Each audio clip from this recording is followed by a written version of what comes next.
أحل لكم ليلة الصيام الرفث إلى نسائكم هن لباس لكم وأنتم لباس لهن. وعن أبي هريرة رضي الله تعالى عنه أن رجلا سأل النبي صلى الله عليه وسلم عن المباشرة صائم فرخص له، وأتاه آخر فسأله فنهاه، وإذا الذي رخص له شيخ وإذا الذي نهاه شاب. صدق الله العظيم وصدق رسوله النبي الكريم، ونحن على ذلك من الشاهدين والشاكرين والحمد لله رب العالمين. ما دې سم قابل قدر مسلمانان ورونو پند قیام تاسو ته د هغه شیانو تذکره وا چې په هغې سره روژه نه خرابېږي. دا روایت هم هغې سره متعلق ته ابو هريره رضی الله تعالی عنه روایت ته فرمایي ان رجلا سأل النبي صلی الله علیه وسلم، یو سړی راغللو نبی علیه السلام نه سوال وکړلو، تپوس وکړلو عن المباشرة للصائم، د مباشرت نه روژهدار دپاره. مباشرت دې ته ویل کېږي چې سړی د روژې په حالت کې خپله بیبي د هغه بدن خپل بدن سره ولګوي، دې ته مباشرت ویل کېږي. نو دې متعلق یې تپوس وکړلو، فرخص له نبي علیه السلام ورته اجازت ورکړلو، وایي که ته خپله بیبي ښکلوې او خپل بیبي بدن خپل بدن سره لګوي هېڅ خبره نه ده، جایز دي تا دپاره. واتاه آخر بل سړی راغللو، هغه هم همداسې تپوس وکړلو، فسأله همدې متعلق یې تپوس وکړلو، فنهاه نبي علیه السلام منع کړلو چې نه رمضان او روژې په حالت کې خپله بیبي د هغې بدن خپل بدن سره مه لګوه. ابو هريره صاحب فرمایي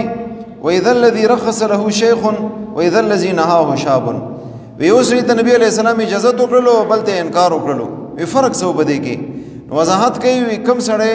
اول راغلی نبی علیه السلام هغې ته اجازت ورکړلو، وی هغه بوډا و او بوډا سړي کوم شهوات دي هغه دومره نه وي، نو په دې بنیاد باندې نبی علیه السلام هغې ته اجازت ورکړلو که چې د روژې په حالت کې خپلې بیبي بدن خپل بدن سره لګوي نو خیر دی. وی د دویم کم کس چې نبی علیه السلام منع وکړله، وی دا نوجوانو، نو دې د وجې نه د دې جذباتو باندې هغه قابو نه و لکه څومره څه مشر سړی یا بوډا سړی هغه په خپل شهوت باندې قابو وي، نو په دې بنیاد باندې نبی علیه السلام منع وکړله. خو تاسو ته پرون ما عرض کړي وو داسې طریقې سره خپله بیبي د هغې بدن خپل بدن سره یو ځای کول او ښکلول دا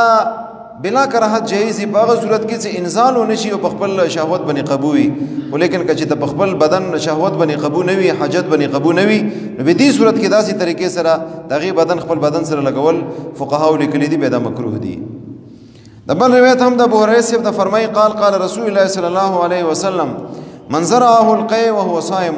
چا ته الټۍ ورغللې، چا باندې غلبه الټۍ وکړله، قی وکړله، وهو صائم په داسې حال کې چې دغه روژهدار و، فلیس علیه قضا، نو په دې باندې قضا نشته،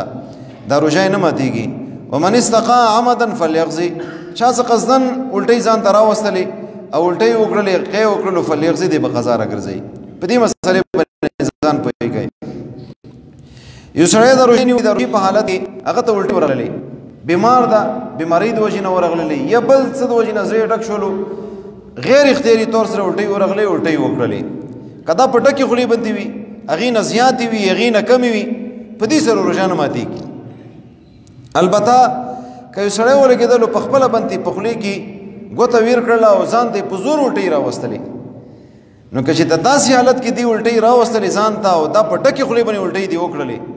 نو دې صورت کې دې روژه بیا ماته ده. خو که چې د غیر اختیاري دې ته الټۍ بیمارۍ د وجې نه ورغللې، که په ډکې خولې باندې وي، که هغې نه هم زیاتې وي، الټۍ وکړلې، دې سره روژه نه خرابېږي. او که چې ته په خپله ځان ته الټۍ راوستلې، الټۍ په ډکې خولې باندې وکړې، نو روژه یې ماتېږي، دا روژه یې ماته شوله، کفاره ورباندې نشته، رمضان نه بعد بیا یوارز روژه ساتي. د بل روایت د معدان ابن طلحه صاحب ده، بلکې دې نه بعد کوم روایت ته عامر ابن ربیعه صاحب قال هغه فرمایي رأیت النبي صلی الله علیه وسلم ما لا احصي يتسوق وهو صائم، ما نبی علیہ السلام کتلی ده، دومره مقدار کې هم کتلی ده چې شمار نه هم بار ده. نبی علیہ السلام به روژه نیولي وو او روژې په حالت کې به مسواک کولو، نو مسواک سره روژه نه خرابېږي. که دا مسواک تازه مسواک وي، که دا لوند مسواک وي، که دا تریخ مسواک وي، څه کم مسواک هم هغه ته روژې په حالت کې کوي، غاښونه ورڅه صفا کوي، دې سره روژه نه ماتېږي. که هغه زوال نه مخکې وو که زوال نه بعد وي، که هغه روژه ماتې نه مخکې وي او که سبهي ټیم کې وي، څه ټیم هم ته مسواک کوي، مسواک سره روژه نه ماتېږي. البته که یو سړی ولګېدو ټوټ پیسټ استعمالوي ټوټ پیسټ یې استعمال کړلو نو دې سره بیا روژه خرابېږي وجه دا ده چې دغه مرهم ده او دا په خولې کې ولګئ نو د دې کوم ذرات دي هغه ذرات پته نه وي کیدای شي هغه نه طرف ته ناوځي هغې کومه ذایقه ده نه طرف ته لاړه شي نو دې سره بیا روژه خرابېږي مسواک کولی شي لیکن ټوټ پیسټ نه شي کولی همدارنګې یو سړی ده هغه رانجه استعمال کړل په سترګو کې رانجه واچول دې سره هم روژه نه ماتېږي یا یو سړی ده هغه په سترګو کې بیمارۍ ده سترګې خرخ کوي یا بل څه بیمارۍ د هغې د وجې نه سترګو کې دوایي اچوي روژې په حالت کې نو دې سره هم روژه نه ماتېږي انس رضی الله تعالی عنہ روایت ته فرمایي جاء رجل الى النبي صلی الله علیه وسلم یو سړی نبی علیه السلام ته راغللو قال دی عرض کړ نبی علیه السلام ته وی اشتکیت عینیا ما دواړه سترګې هغه خوږېږي تکلیف ته افاکتحل وانا صائم زه رانجه په سترګو کې واچوم روژې په حالت کې زه روژهدار یم زه رانجه استعمالولی شم په سترګو کې تورې اچولی شم قال نبی علیه السلام ورته وفرمایي نعم او وی دا استعمالولی شي فقها فرمایي وی سترګو کې ته څه رانجه واچوئ یا سترګو کې دوایي واچوئ نو د سترګو نلۍ او د دماغو نلۍ همدارنګې د معدې نلۍ دا بلکل سره خپله کې نه دي لګېدلي نو په دې بنیاد باندې دې سره روژه نه ماتېږي اگر که د رانجو ولا کم تریخوالی د هغه ته حله کې محسوس کړي یا دوایي ته په سترګو کې واچول هغې اثر او هغې کوم اثر د هغه په حله کې ته محسوس کړي بیا هم روژه دې سره نه ماتېږي سترګو کې رانجه اچول سترګو کې دوایي اچول دې سره روژه نه ماتېږي نبي علیه السلام فرمان ده نو دې طریقې سره څه کم سړی هم روژه ساتي او دغه شیان استعمال کړي نو دې سره روژه نه ماتېږي ټیم کم دا غزه کې او رجاء د دلمرجان ملک صاحب کور ولا وفات تاغید بسو بس په دې باندې اکتفا کو صدق الله العظیم وصدق رسوله النبي الكريم اخلاص را دعا وکړه الله د سمولتي قبول منظور کړي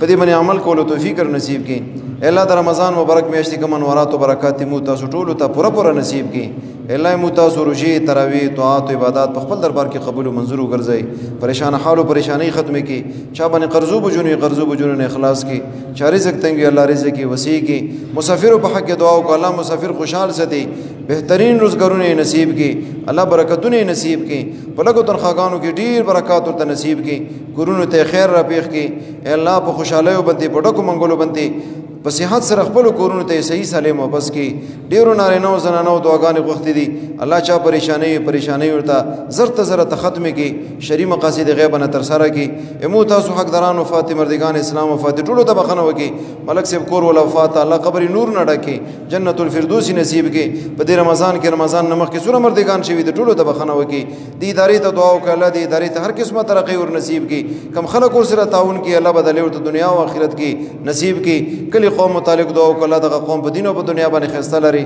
چاپیر سوره قومونه دي پوره امت مسلمه باندې الله د امن او د خوشحالي ولا چې درونه وغړول کې حرمین شریفین متعلق دعا وکړه الله زر حرمین شریفین کولاو کې الله رونه کې بحال کې مو تاسو ټول ته بار سره د قبولیت زیارتونه نصیب کې الله مو ټول ناراضي شي او فید امر الى الله ان الله بصیر بالعباد